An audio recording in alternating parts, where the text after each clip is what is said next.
Hello and welcome back to Beware the Q. I hope you're well. So far in the All Tomorrow's timeline, we've seen the emergence of the Q as a species, the Star People's colonisation of the Milky Way, and their eventual destruction by the previously mentioned Q. And in this video we'll be continuing on with our journey through time and space. Much of what I say here is either guesswork or was invented by me, like the dates and years of events that take place. And please be aware that this video is part 2. I'll put a link up here to watch part 1 if you haven't already done so. Now, with all that said, let's get into it.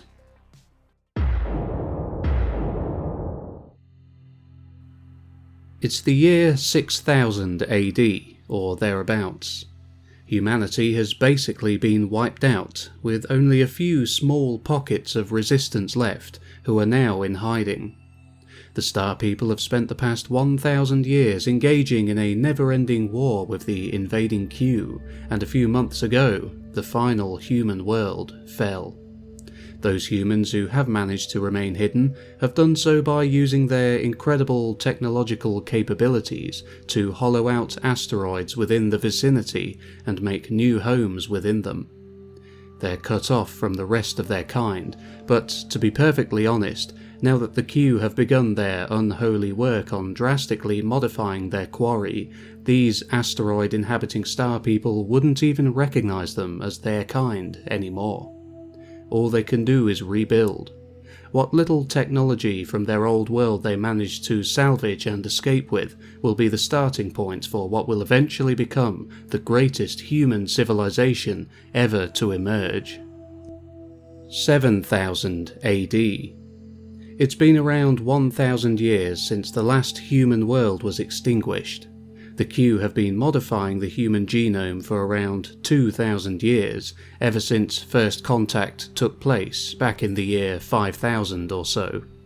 There are now 22 known subhuman Q-created variations, plus countless others that we know little to nothing about. These are as follows.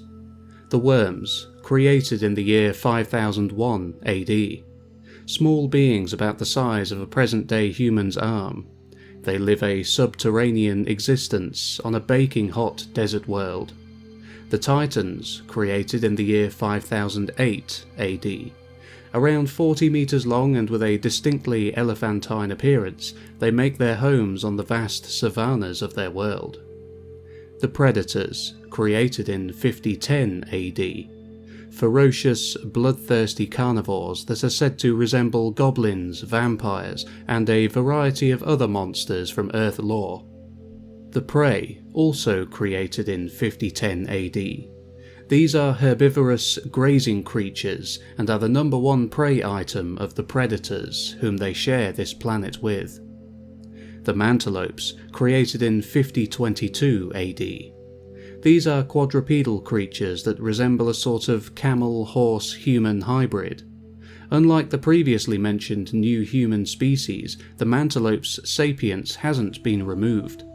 They live lives of absolute misery, and they are not mere cattle and are able to fully comprehend their surroundings. They act as living memory banks and as singers for their Q masters. The Swimmers, created in 5033 AD.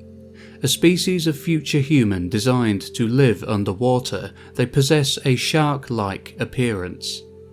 The Lizard Herders, created in 5090 AD.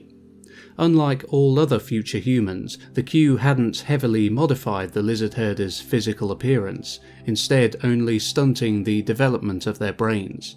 They would instinctively begin to herd the lizards of their world, the descendants of pets brought from Earth.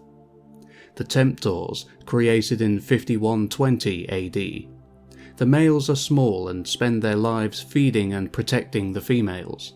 The females are stationary beaked flesh cones, half buried underground and completely reliant on the males to take care of their needs. The Bone Crushers, created in 5153 AD. 3 meters tall with a large beak, the Bone Crushers are descended from human-derived animals that the Q kept as pets. Their diet was rather unusual in that they fed primarily on rotting flesh. Eventually, they would go extinct after reaching their medieval period.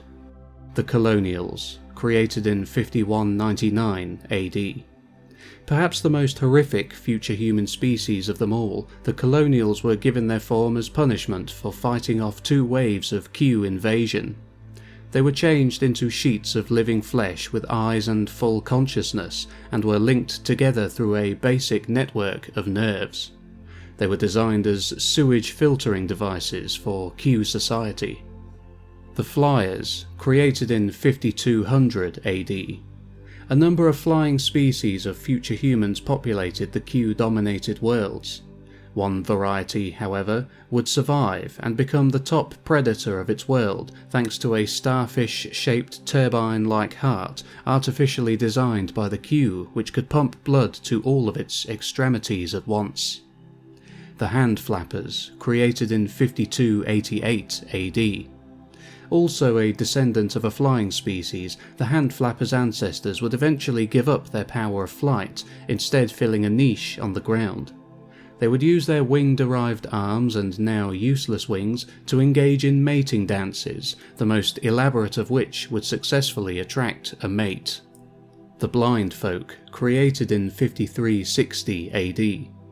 On one world, inside continent-sized shelters that were hidden underground, the Star People waited for the Q to pass them by. They were, however, quickly found and then remade. They were changed into a form known as the Blind Folk, a species of sightless human that would use echolocation as their means of perception. The Lopsiders, created in 5389 AD. The bizarre and Picasso-esque Lopsiders are the descendants of Star People who were transported to a world with 36 times the amount of gravity than Earth, and were made over physically for life within this environment. The Striders, created in 5500 AD. Theirs was a world quite the opposite to that of the Lopsiders, a moon of Jupiter with 1/5 the amount of gravity found on Earth. They were peaceful and delicate, extremely tall and with a frame so fragile that simply falling over could kill them. The Parasites, created in 5545 AD. A form of parasitic future human which was remade to be a tick-like pest the size of a human fist. It would attach itself to its hosts and feed off of them. The Fingerfishers, created in 5580 AD. A group of former Star People who, after Q modification, became a species of humanoids whose diet consists entirely of fish. They have long, hooked fingers which are used for catching fish, and they live peaceful lives alongside the waterways of their archipelago world. The Hedonists, created in 5627 AD. The Hedonists were bred as pets by the Q, with their lives being even more leisurely than that of the Fingerfishers. Their existence consists of little more than lounging around, eating, and mating, traits which would become integral to their cultural identity further down the line. The Insectophagi, created in 5671 AD. A species of future human that had quietly evolved into a form that subsisted itself entirely on insects and small animals. The Spacers, escaped from the Q in 5842 AD. These are the descendants of the previously mentioned Star People who managed to escape the Q and hide within hollowed-out asteroids.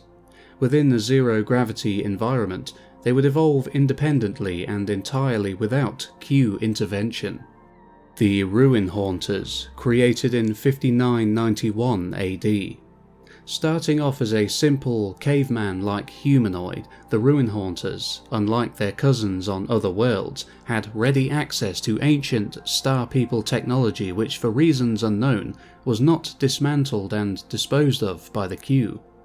Having access to technology of which they knew very little, right from their beginning, would instill a deep-seated arrogance within this species, as they believed themselves to be the true heirs to the Star People. Others/unknown. There are said to be countless other variations created by the Q, but there isn't much in the way of physical evidence left over.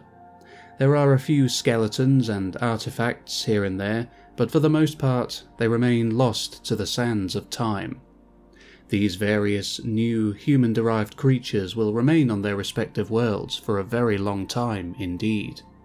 Now, in the grand scheme of things, 1,000 years, 5,000 years, even 10,000 years, it's a mere drop in the ocean of time, an eye blink.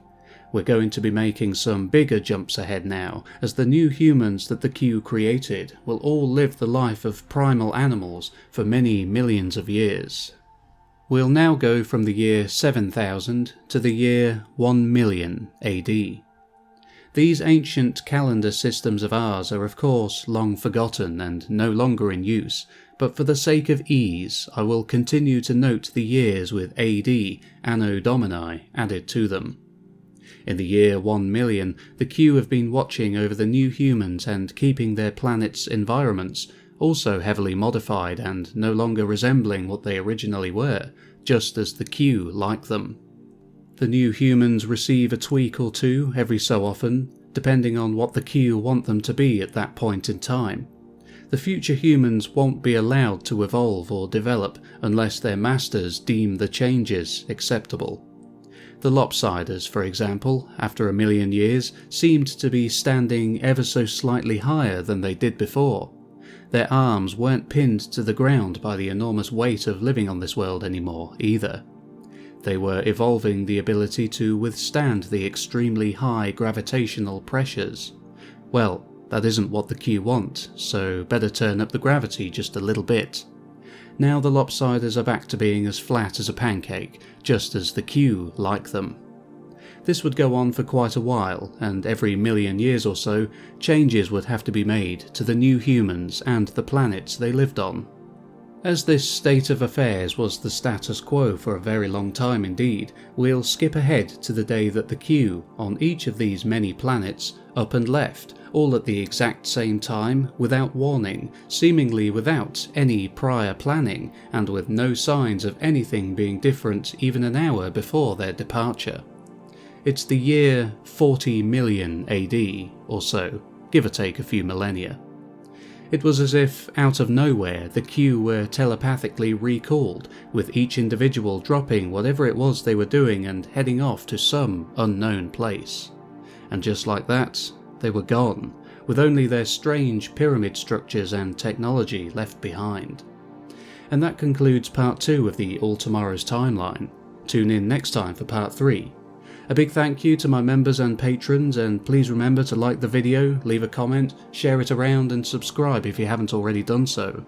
This has been Beware the Q, and I'll see you in the next video. Take care.